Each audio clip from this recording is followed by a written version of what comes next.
presumen de la gran fe que tienen. O sea, a veces hablo con algún vecino, con alguna persona de aquí del barrio, y me dice, no, yo no voy a la iglesia por esto, no soy practicante, pero soy creyente y tengo mucha fe en Dios. ¿Conocen ustedes alguna persona así? Alguna persona que te dice, mira, yo la verdad es que yo de iglesia no quiero ni la tuya, ni la mía, ni ninguna, pero soy un creyente, yo tengo mucha fe. Y después me ha pasado que hablando con esas personas que presumen y que alardean de tener una gran fe, cuando les escucho hablar y me cuentan su vida, yo digo, Señor, pues es una vida llena de problemas, de tragedias, de líos, que si el marido, que si la mujer, que si los hijos, que si... Bueno, y yo digo, Dios mío, pero algo tiene que haber cuando una persona dice que tiene fe, se considera creyente, pero la vida no le... como que no le van en la vida las cosas como deberían de irle, ¿no?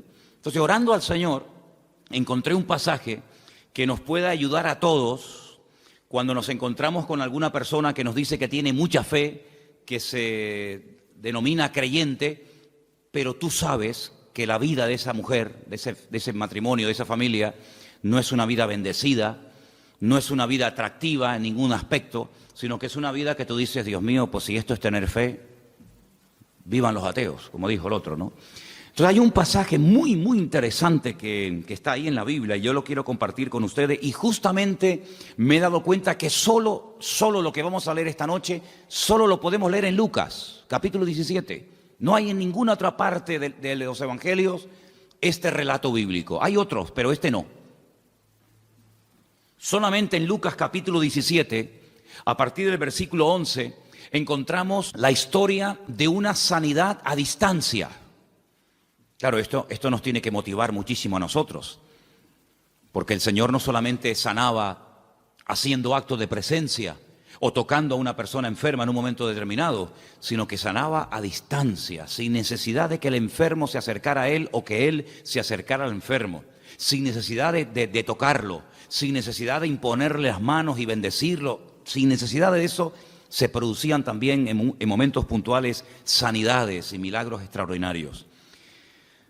Lucas 17, versículo 11, nos habla de la historia de 10 hombres que tenían un problema en común. Seguramente eran de diferentes nacionalidades, de diferentes extractos sociales, pero todos tenían un problema en común.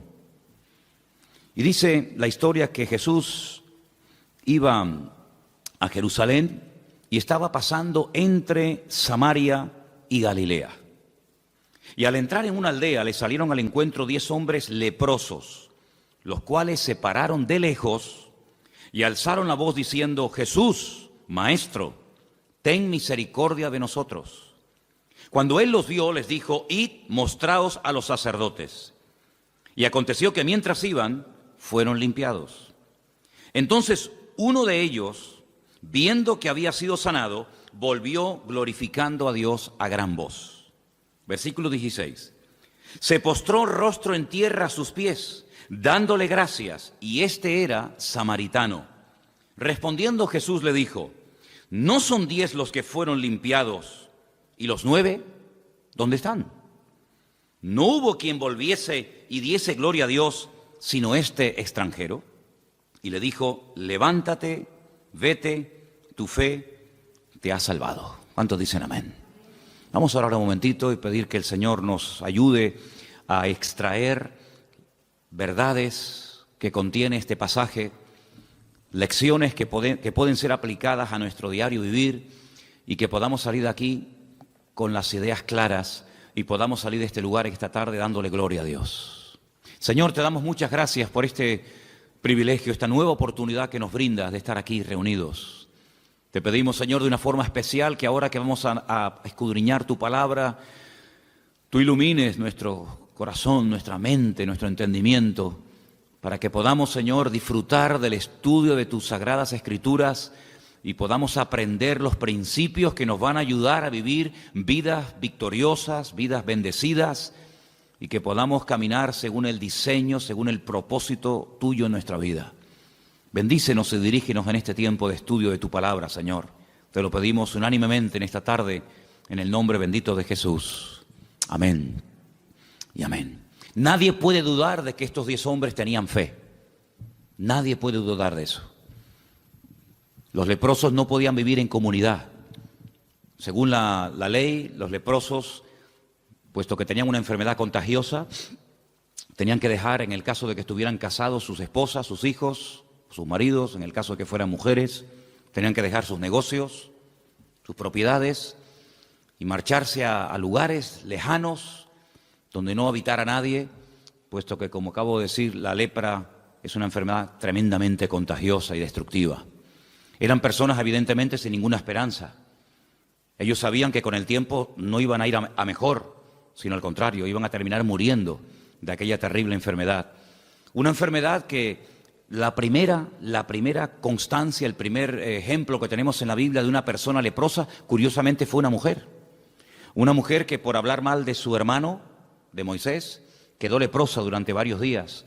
Y la Biblia dice que todo el pueblo estuvo detenido sin poder avanzar en rumbo a la tierra prometida porque estaban esperando a que ella fuera sanada. Y fue sanada porque dice la Biblia que reconoció su pecado y el Señor la restauró y pudieron seguir avanzando.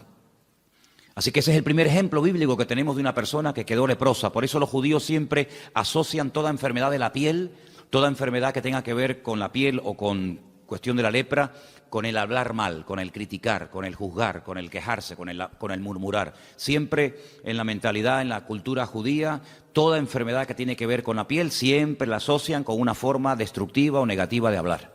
Así como cada enfermedad tiene, digamos, el sentido, hay 5 sentidos y cada enfermedad tiene un sentido que a través de la mala utilización de ese sentido pueden venir ciertas y determinadas enfermedades.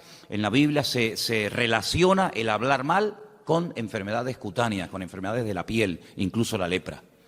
Y estos 10 hombres vivían una vida triste, una vida en la que sabían que nunca más volverían otra vez a vivir una vida normal, a dedicarse a sus negocios, a sus empresas, a la pesca, a la agricultura, a la ganadería, o a tener comunión con sus amistades o familiares. Ellos sabían que eso se acabó. No había remedio. Puede ser que una persona que contrajera la lepra fuera una persona moralmente buena, religiosa, pero ellos sabían perfectamente que ni siquiera la religión judía, el judaísmo, iba a poder restaurar la piel, iba a poder restaurar su enfermedad. Ni siquiera con dinero, ya que no se podía con la religión, bueno, pues con dinero, el mejor médico, tampoco. En aquellos tiempos la lepra era una enfermedad, ya digo, totalmente incurable. Tenían que salir de las ciudades y esperar lentamente que sus cuerpos se fueran deteriorando hasta llegar a la muerte. Pero se la jugaron, bajaron de esas montañas, de esas cuevas, de esos lugares donde estaban escondidos y se la jugaron entrando a un pueblecito, a una pequeña aldea por donde Jesús en ese momento estaba pasando.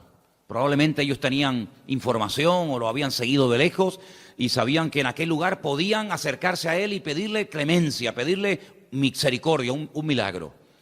Y dice la Biblia que esta gente bajó de ese lugar donde se encontraban y de lejos se pararon y le dijeron al Señor: Jesús, Maestro, ten misericordia de nosotros. Ahora, lo curioso de este milagro es que vemos gente que tiene fe, gente que claman correctamente al Señor, con humildad. Gente que se juega la vida.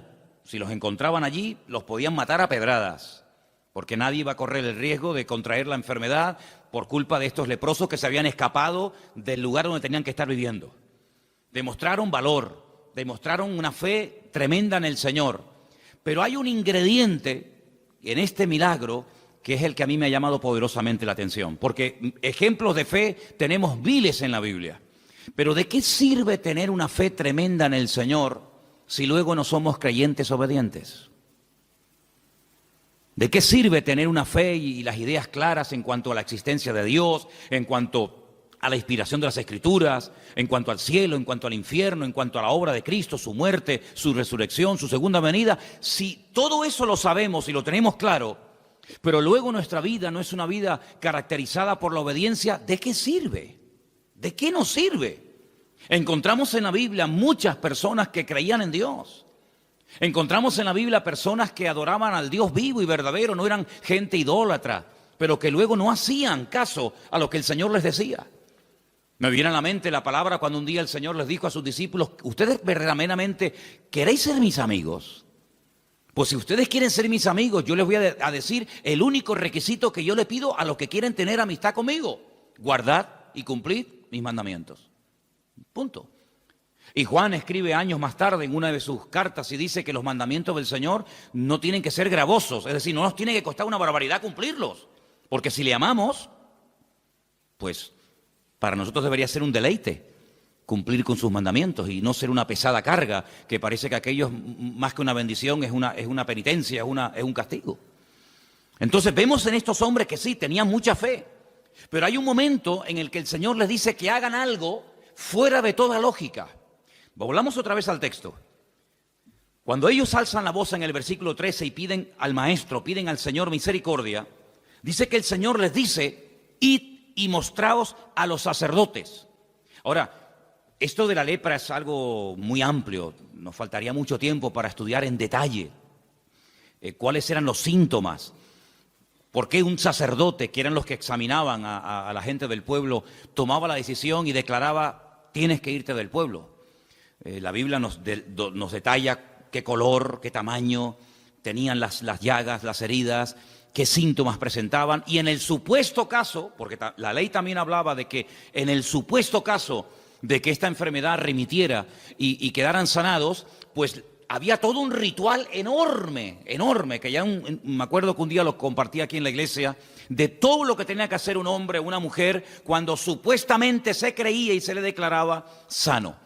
Entraba en un periodo de cuarentena, tenía que cortarse todos los pelos de su cuerpo, las cejas, la barba, el bigote, las pestañas, y todo eso tiene una razón de ser. Tenía que hacer una serie de sacrificios, en fin, un ritual muy interesante, pero vamos, que no viene al cuento ahora.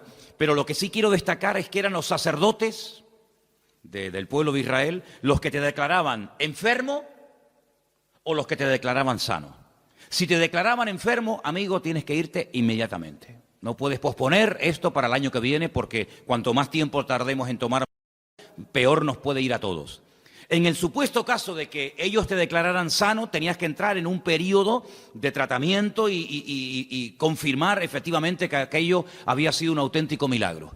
Ahora, si notamos el pasaje, y lo hemos leído ya detenidamente, notamos que cuando el Señor le dice a los leprosos: id y mostraos a los sacerdotes, les está dando una orden. Pero ellos no han sido sanados. Ellos no han visto sus manos, sus heridas, sus cicatrices, y han visto que automáticamente han desaparecido. Y bueno, pues tenemos que ir, lógicamente, porque tú dices que has sido sanado, pero el que te tiene que declarar sano son los sacerdotes. No es que mañana te vas otra vez a vivir a la casa con tu mujer o con tus hijos, sino que tienes que pasar previamente por la consulta del sacerdote. Y cuando uno ha sido sanado o cree que ha sido sanado, el ir al sacerdote, pues es lógico. Pero es que ellos no han sido sanados. Cuando ellos reciben la orden de id y mostraos a los sacerdotes, es un acto de obediencia. Ya la fe la han demostrado. Por eso han bajado de la montaña, por eso han clamado al Señor, por eso han ido al Señor y no han ido a otra persona. Todo lo han hecho bien. Pero ahora viene el momento de demostrar que ustedes no solamente son gente de fe, sino que son gente obediente. Y cuando se asocia, cuando se mezcla, se junta la fe y la obediencia, amigo, cualquier cosa es posible. El milagro no se produjo instantáneo, como otros tantos, sino dice, mientras iban, fueron sanados. Es decir, cada paso que daban los iba acercando más al cambio, los iba acercando más al milagro. En nuestra vida ha habido cambios que se han producido radicalmente, ¿sí o no? Algunos sí, en unos más, en otros menos. Pero en nuestra vida ha habido cosas que las hemos dejado radicalmente, de la noche a la mañana. Pero todos estamos en un proceso, todos, absolutamente. Yo creo que tenemos que aprender mucho todavía. Tenemos que aprender a orar mejor. No somos una iglesia fuerte en oración. Sí, oramos. Pues no somos una iglesia fuerte en oración. Sí, alabamos, cantamos al Señor, pero aquí hay mucha gente todavía que no sabe adorar a Dios. Y eso es evidente. Y tenemos que por lo menos reconocerlo. Para poder crecer y aprender hay que reconocer. Si no, No somos una iglesia misionera, no tenemos obreros que hayan salido, matrimonios, jóvenes, gente que haya salido de esta iglesia para otros países a abrir campos de misioneros. No somos una iglesia misionera. No somos una iglesia rica económicamente hablando. Somos una iglesia que, bueno, que vamos ahí dependiendo del Señor el día a día, ¿verdad? Hay muchas cosas que tenemos que aprender. Hay mucho camino que tenemos que recorrer.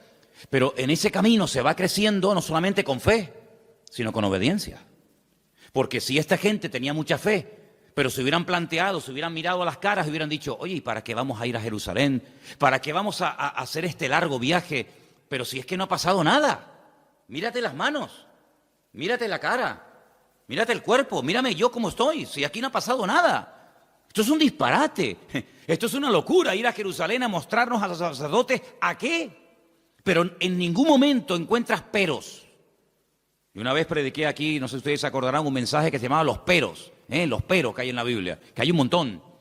Has trabajado, has sufrido, has probado a los que se dicen ser apóstoles, a las habéis hallado mentirosos, pero tengo contra ti que has dejado tu primer amor. Hay un montón de peros en la Biblia, pero en esta historia ni uno.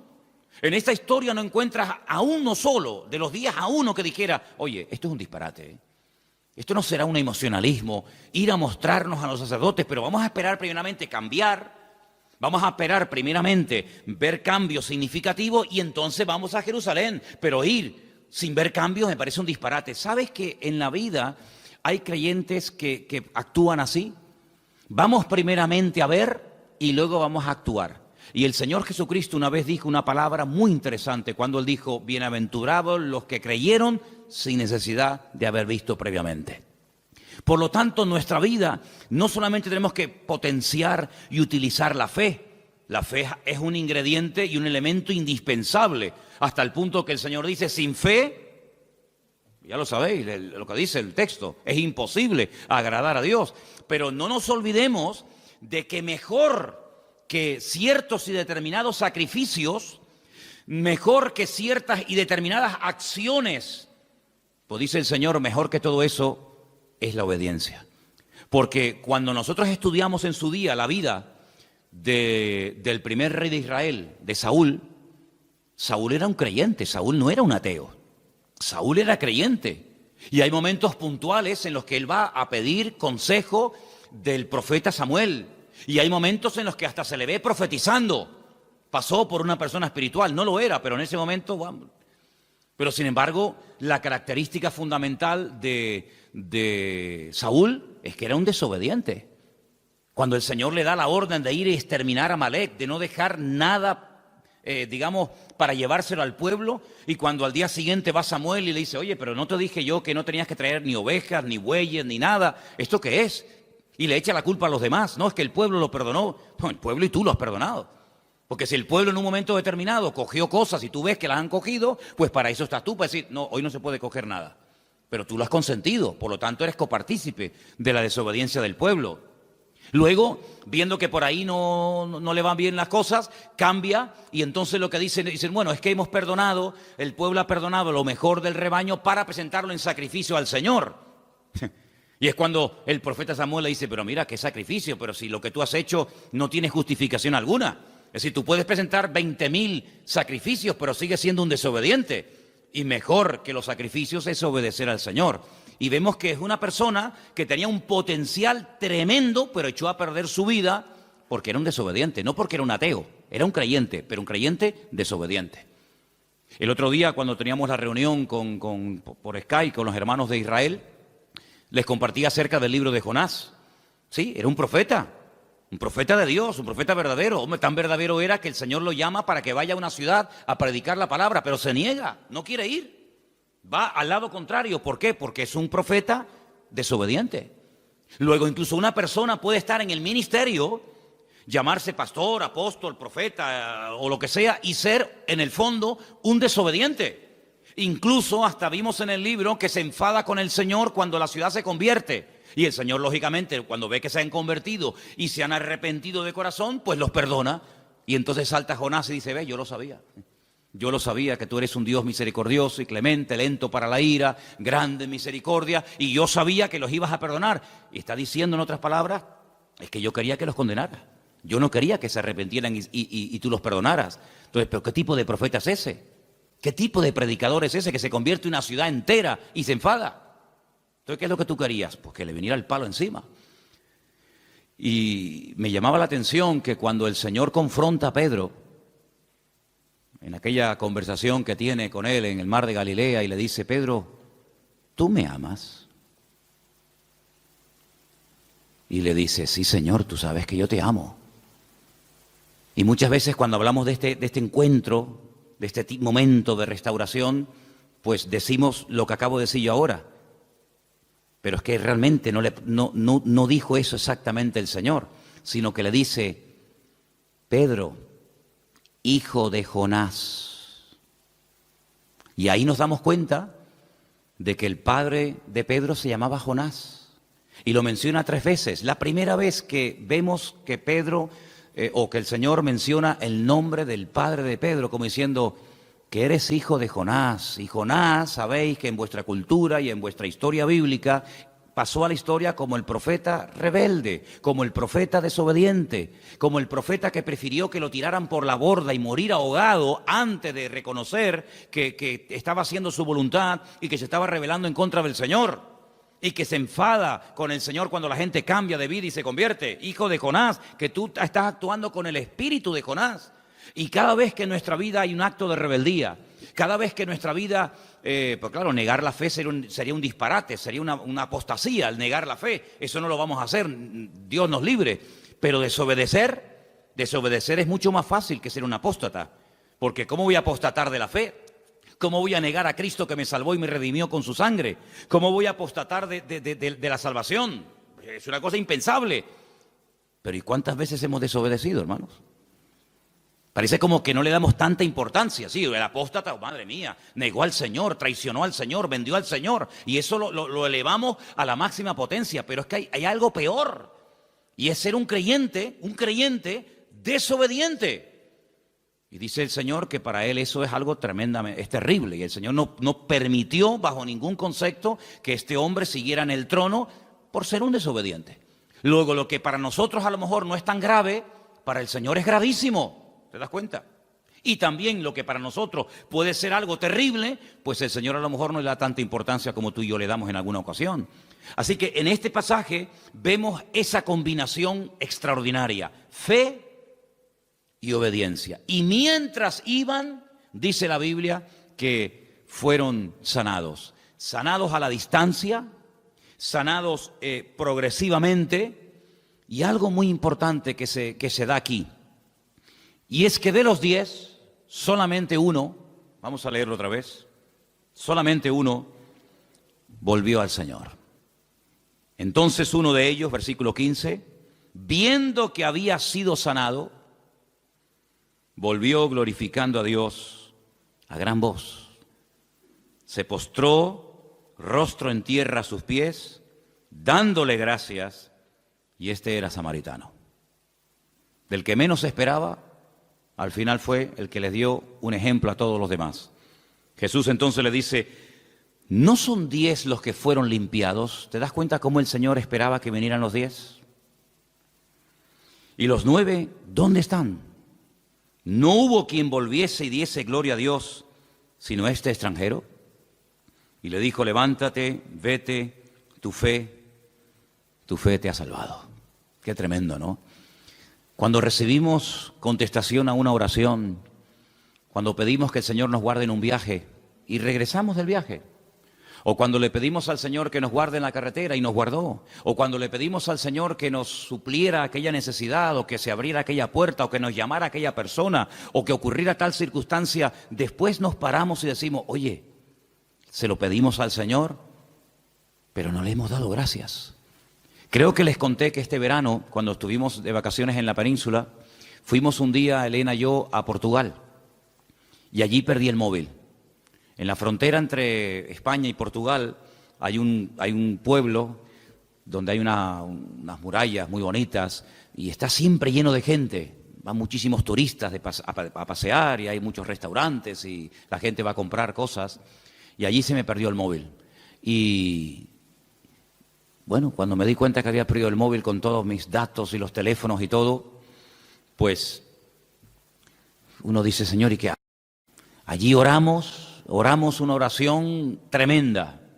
Y el teléfono apareció, ¿sabes? Volvimos otra vez a Portugal, volvimos otra vez, y entrando por ese pueblecito donde estaba lleno de gente, pues resulta que un chico me llama a lo lejos y creo que oyó algo de la conversación de que estaba buscando un móvil y me localizó y me lo entregó.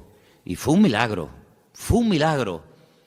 Pero después nos tuvimos que parar y decir, con la misma intensidad con la que te clamamos y te pedimos que nos ayudaras en este problema, con la misma intensidad tenemos que dar gracias al Señor. Lo que no puede ser es que pataleemos, lloremos, nos tiremos al suelo, gritemos, nos revolquemos, pidamos todo tipo de misericordia y todo tipo de verdad, de gestos y de palabras, y luego a la hora de recibir la respuesta seamos incapaces de decir gracias, Señor, porque aquello se resolvió porque tú interveniste, porque tu nombre fue glorificado, y tenemos que ser personas agradecidas. En este pasaje que vemos aquí, que como dije al principio solamente lo encontramos en Lucas, vemos 10 personas desesperadas, pero personas que no tiran la toalla, personas que caminan en una buena dirección, no van a cualquier persona de la época a pedir ayuda, sino van al Maestro, van al Señor, claman correctamente, demuestran su fe, esperan un resultado. El resultado tal vez no fue el que ellos esperaban, ser sanados inmediatamente, pero bueno, es otro sistema. El Señor nos ha dicho a nosotros, hemos oído que una vez le puso la mano encima a un leproso y lo sanó instantáneamente. Bueno, gloria a Dios, pero en nuestro caso el Señor nos pide algo diferente. Por eso, qué importante es descubrir la forma como el Señor quiere tratar con mi vida. No copiar, no imitar, no envidiar la forma como Dios trata a fulano o a mengano, sino tú y el Señor y tú, descubrir la forma particular y privada como el Señor te trata a ti como hijo y como hija suya. Un acto de obediencia. ¿A dónde quieres que vayamos? ¿A Jerusalén? ¿Dónde estaban? El capítulo empieza, o la historia dice, yendo a Jerusalén, pasaba entre Samaria y Galilea. Entre Samaria y Galilea ocurrió esto, en un pequeño pueblo, en una pequeña aldea. Y tenemos que ir a Jerusalén. Perdonen, pero ¿y esta pateada? ¿Para qué? ¿No nos puede sanar aquí? ¿Para qué tenemos que ir a Jerusalén? A lo mejor 5 horas caminando, 4 horas, no sé. Horas caminando. Pero es lo que el Señor nos pide a nosotros. Es lo que el Señor nos está pidiendo a cada uno de nosotros. Yo pregunto, ¿estamos dispuestos a obedecer al Señor en lo que nos pide? ¿Por qué a veces somos tan testarudos y cuestionamos y retrasamos lo que sabemos que en el fondo tenemos que hacer? ¿Por qué? Porque todos dentro de nosotros tenemos un espíritu de rebeldía. Porque todos dentro de nosotros cuestionamos muchas veces lo que no tenemos jamás que cuestionar. Si el Señor nos dijera, ¿queréis que yo te ayude, que responda a tus oraciones? Vete caminando esta noche al Teide de rodillas. Pero Señor, ¿cómo es esto? ¿Pero te imaginas que el Señor nos dijera a nosotros hoy en día esto? ¿Te imaginas que el Señor nos pusiera barro en los ojos y nos dijera, vete a la playa de las Teresitas y cuando llegues allí te bañas? Es un disparate, es una locura. ¿Te imaginas que el Señor nos dijera, ¿quieres que te dé la petición que tienes tanto delante de mi presencia? Pues lo que tienes que hacer es irte caminando de aquí a Weimar. Y mientras vas caminando, ahí vendrá la respuesta. El Señor a nosotros no nos ha pedido esto. Yo creo que somos la generación en la que nunca nos lo ha puesto tan fácil a los creyentes el Señor el obtener respuestas a nuestras oraciones. Y yo veo en la Biblia que hay momentos en los que la gente tiene que hacer un esfuerzo. Aquí tenemos un ejemplo. El pobre ciego que lo manda caminando al quinto pino de Jerusalén, teniendo un estanque al lado como es el de Betesda. Yo veo en la Biblia que hay momentos en los que el Señor le pide a personas cosas que yo no sé, con toda honestidad, si me las pidiera a mí, si yo las haría. Mira tú, por ejemplo, a Abraham, que vive en el sur de Israel, y le dice que sacrifique a su hijo, y no lo puede sacrificar allí en la puerta de su casa. 3 días caminando, hermano. 3 días caminando. Y 3 días después de vuelta, para subir a un monte a sacrificar a su hijo. Pero bueno, ¿y qué más da matarlo aquí, que matarlo allá, que matarlo en la puerta de mi casa, que matarlo encima de la cama? No cuestiona, sino se levanta bien temprano a la mañana, se pega 72 horas caminando. Un señor ya mayor, que podía decir, pero Señor, pero yo tengo otras cosas que hacer. Tengo criados, tengo una mujer, tengo otras cosas que hacer en la vida. 3 días caminando. Pero él aprendió a obedecer a Dios. Y aprender a obedecer cuando lo tenemos claro o cuando nos va a favor de la corriente o cuando nos gusta, eso no cuesta nada. Pero yo creo que nuestro nivel de madurez se demuestra no tanto por la fe que tenemos, porque fe, si no tenemos a estas alturas fe, pues menudo problema tenemos. Yo creo que el problema que tenemos hoy en día los cristianos no es tanto con la fe, sino con la obediencia. Porque la fe es como algo abstracto, ¿no? Decimos que tenemos fe y no tengo que hacer nada para demostrar que la tengo, pero la obediencia sí tenemos que hacer una serie de cosas para demostrar que verdaderamente somos creyentes obedientes. Y es ahí donde se marca la diferencia, porque una fe que no actúa en obediencia es una fe muerta. Entonces puede ser, no digo que siempre sea así, pero no puede ser que hay cosas en nuestra vida que aún no se han resuelto, respuestas a oraciones que aún no han sido contestadas, porque sí, tenemos fe, se lo hemos pedido al Señor, pero no estamos actuando como el Señor nos pide que actuemos. Entonces no detengamos bendiciones de Dios para nuestra vida por nuestra falta de obediencia al Señor. Porque la obediencia es lo que marca la diferencia. Cuando el Señor ve que estamos dispuestos al esfuerzo, dispuestos al sacrificio, y yo me pregunto, ¿hasta qué punto nosotros estaríamos dispuestos a sacrificarnos por su obra? ¿Hasta dónde seríamos capaces de llegar? ¿Hasta dónde seríamos capaces de esforzarnos? ¿Hasta dónde seríamos capaces de aguantar, de obedecer y de ir en actos de obediencia? ¿Hasta dónde? Cada uno de nosotros evidentemente es un mundo, no hay dos iguales, eso está más claro que el agua. Esto es como los hijos, puede tener 20 y los 20 son diferentes. En las ovejas pasa lo mismo, en las iglesias pasa lo mismo, no hay dos creyentes iguales. No hay dos creyentes, aunque lleven toda la vida en la misma iglesia, con el mismo pastor, en la escuela dominical, en los jóvenes, pero no hay dos creyentes iguales. ¿Hasta qué punto nosotros estaríamos hoy dispuestos a esforzarnos y a sacrificarnos por la obra del Señor? ¿Hasta qué punto? Bueno, pues es ahí donde yo creo que tenemos que madurar. Porque si yo les pregunto, hermano, ¿ustedes tienen fe? ¿Qué responderían ustedes? Sería bueno que me respondieran. ¿Qué tal está el tema de la fe? ¿Verdad que no hay problema? Claro, que ¿quién va a tener problemas con la fe? Además, ¿quién sabe cuánta tienes o cuánta no tienes? Y eso es una cosa que solamente ve el Señor. Pero ¿y la obediencia? Hermano, que mañana hay que venir a pintar a la iglesia. Ay, amigo, ¿y por qué tengo que ir yo? Hermano, mire que mañana hay que hacer tal cosa. Mire, hermano, que tenemos que echar una mano para tirar esto para adelante. Mire, hermano, que tenemos... Ay, amigo, es que es ahí, es que la fe y el cantar, gloria a Dios, y cada uno con la suya, y no pasa nada. Pero es en los actos, es en las acciones, es en el esfuerzo. Y quiero solamente terminar diciendo algo.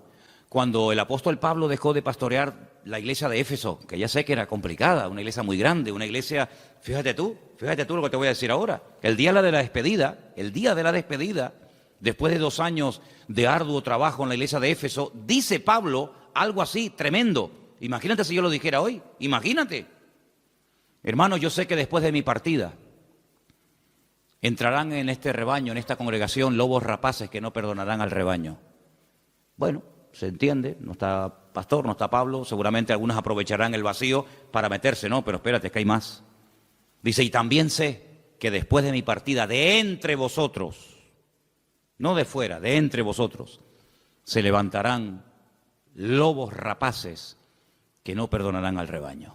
Madre mía, menudo futuro. Y ahora dice Timoteo, y ahora yo me voy, pero tú te quedas. Y él ha escuchado el mensaje de despedida. Pobrecito Timoteo. Timoteo habrá dicho hoy, ¿no puedes dejar a Tito? ¿No puedes dejar a Silas? ¿Me tienes que dejar a mí a bailar con la más fea? Claro, el pobre Timoteo se enferma del estómago al poco tiempo, eso es normal. Los nervios, al poco tiempo lo empiezan a menospreciar, al poco tiempo lo empiezan a infravalorar, tú eres muy joven, tú no tienes experiencia, tú no sirves para nada, y seguramente le habrá dicho a Pablo, Pablo, sácame de aquí, que mira que me van a comer esta gente, mira que no sé qué, que no me valoran, que si soy muy joven, que si soy muy debilucho, que si no sé qué, y Pablo le escribe una carta y que le dice, esfuérzate, amigo, pelea, lucha, echa mano de la vida eterna, aviva el fuego del don de Dios que está en ti, evita discusiones y problemas, evita todas esas cuestiones. Tú cumple con tu ministerio, predica con ganas y sin ganas, eso es lo que significa tiempo y fuera de tiempo. Y no le da ni una rendija de posibilidad para decir, bueno, aleluya, me salgo de aquí corriendo, sino que le dice, esfuérzate, pelea, lucha, Timoteo, hombre de fe. Pablo estaba orgulloso de él, pero tienes que demostrar tu fe, amigo. ¿Y cómo tienes que demostrar tu fe? Aguantando. Y tienes que demostrar tu fe con el esfuerzo y con el sacrificio. Hasta ahora no has demostrado nada. ¿Qué vas a demostrar? Si el que predica, el que comparte, el que abre la obra, el que se lleva los palos, al que meten en la cárcel, al que apalean, al que escupen, al que apedrean es a mí, siempre es al mismo. Pero ahora te toca a ti, y ahora te toca a ti coger el testigo. Yo ya estoy pronto, dice Pablo, el tiempo de mi partida está cercano, pero ahora eres tú el que tienes que pelear y luchar y batallar y dice, y lucha legítimamente, y pone el ejemplo del atleta y pone el ejemplo del agricultor, etcétera. En otras palabras, la fe se demuestra con los hechos. Las palabras no sirven de nada.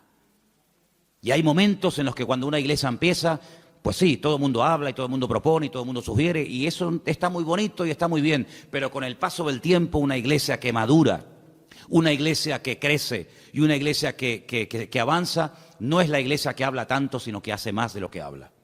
Y yo creo que nosotros, queridos hermanos, hemos llegado ya a un punto en nuestra vida particular, ministerial y como congregación, en la que tenemos que darnos cuenta de que la fe lo tenemos superado. No es que tengamos una fe a prueba de bomba, ni seamos un experto en fe. No tenemos una fe, pues en fin, como tiene que estar, bien. Pero lo que tenemos que trabajar más es en nuestra obediencia, en nuestro esfuerzo, en nuestro sacrificio. La obra del Señor tiene que ser una prioridad, no algo secundario. No podemos venir de excursión a la iglesia. Tiene que ser una prioridad.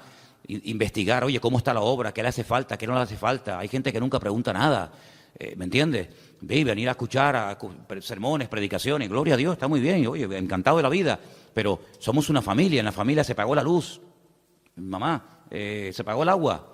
Que no, pues mira, los zapatos al niño se le quedaron pequeños. Bueno, pues vamos a hacer una colecta para comprar los zapatos a tu hermano menor. Que, pues mira, los libros de la niña no se han podido comprar. ¿Y qué falta? Pues mira, la maletita de la escuela de la niña se estropeó. En una familia hay que hablar. Hay momentos en los que, sí, comemos, vemos la televisión, vemos una película, vamos a la playa juntos. Está muy bonito. Pero en una familia hay que sentarse y decir, aquí hay que arremar el hombro, ¿eh? ¿Cuántos años tiene este?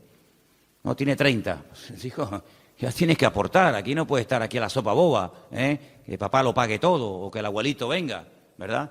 Pues en una iglesia exactamente igual, hermano. En una iglesia tenemos que arrimar el hombro, no solamente venir a comer. Una vez oí un predicador, no es una frase mía, no sé si es así 100%, yo solamente lo digo, pero una vez escuché a un predicador que dijo algo así como, a nadie se le ocurriría ir a un restaurante, sentarse a comer, pedir la comida, comer de maravilla y no pagar. A nadie se le ocurriría. Eso sería un delito, vamos. Imagínate que llega el camarero y te dice, mire, son, no sé, 70, 80, 90, 100 euros.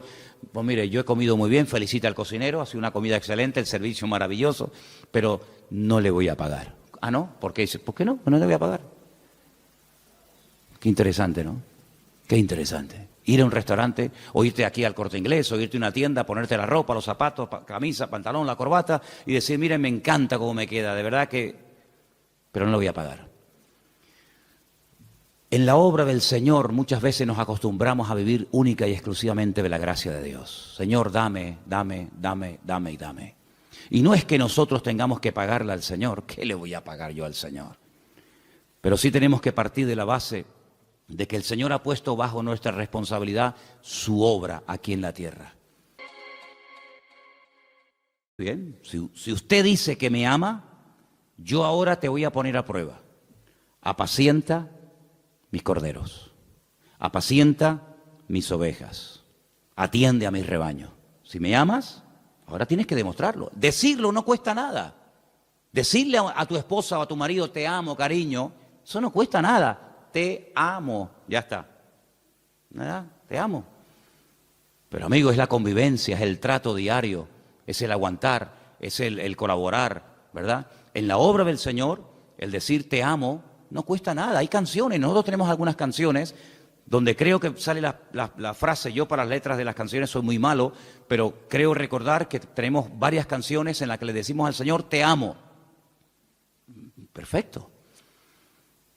Pero no solamente hace falta expresar nuestra fe al Señor, hace falta expresar nuestra obediencia al Señor. Y es ahí donde las iglesias marcan la diferencia. Pasar de la teoría, pasar a la práctica. Y quiero ya terminar diciendo algo. Si los 10 leprosos hubieran dicho, no vemos sentido, no le veo importancia a esto de ir a Jerusalén a mostrarme a un sacerdote. ¿Para qué? Esa gente, créanme, se hubieran vuelto a su cueva o a su montaña donde vivieran exactamente igual de leprosos. Pero no igual, sino peor, porque tuvieron la oportunidad de su vida y la dejaron escapar.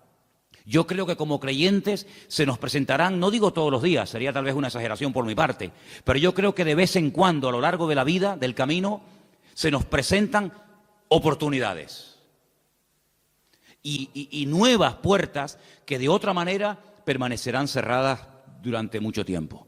Por lo tanto, vamos a echar mano de la fe, amén, hermanos, pero vamos también a obedecer al Señor en todo cuanto Él nos pida. Oportunidad que se nos presente para hacer algo, para lo que sea, vamos a arrimar el hombro, vamos a decirle: Señor, te amo, pero cuenta conmigo. Señor, tengo fe en ti, pero también te obedezco. Porque ¿de qué sirve tener mucha fe si después nuestra vida no es una vida de obediencia y de acatar 100% la palabra del Señor? ¿Estamos de acuerdo, hermanos? ¿Estamos de acuerdo? ¿Lo ves así? ¿Lo ves así o no? ¿Algo que discrepar? ¿Lo ves así? ¿Que la obediencia y la fe y la obediencia tienen que ir juntos? No puede ir uno por un lado y otro por otro. Si los logramos juntar, estamos en ello, estamos aprendiendo. Pero si logramos juntar la fe y la obediencia, bendito sea Dios, esto va a ser una maravilla para nuestra vida siempre, ¿vale? Entonces, los que son padres y madres aquí, ¿verdad? Que ya hay unos cuantos. ¿Los niños nacen aprendidos y la vida los echa a perder? ¿O la vida o los niños nacen sin aprender y somos nosotros los que tenemos que enseñarles? ¿Cómo es la cosa? Es al revés, ¿no? ¿Qué tenemos que enseñarle a un niño? ¿A obedecer o a desobedecer? ¿Por qué no se le enseña a un niño a desobedecer? Porque ya lo sabe. Ya te aseguro, y cuando seas padre o madre vas a decir: oye, es increíble, no hay que enseñarle a desobedecer, ya lo saben hacer, hay que enseñarle a obedecer. Bueno, pues como recién nacidos en Cristo, como hijos del Señor, el Señor no nos tiene que enseñar a desobedecer, ya sabemos hacerlo, y muy bien. Lo que nos tiene que enseñar el Señor a nosotros es a obedecer su palabra. Vamos a orar en esta tarde, ahí donde estás, cierra un momentito tus ojos, y vamos a pedirle al Señor que nos ayude como estos 10 leprosos, a depositar nuestra fe en Él, cosa que gracias al Señor lo tenemos claro, pero también a obedecerle. Y habrá momentos en la vida en los que el Señor nos pondrá a prueba, no tanto en la fe, sino en la obediencia. ¿Qué vamos a hacer con lo que sabemos que tenemos que hacer?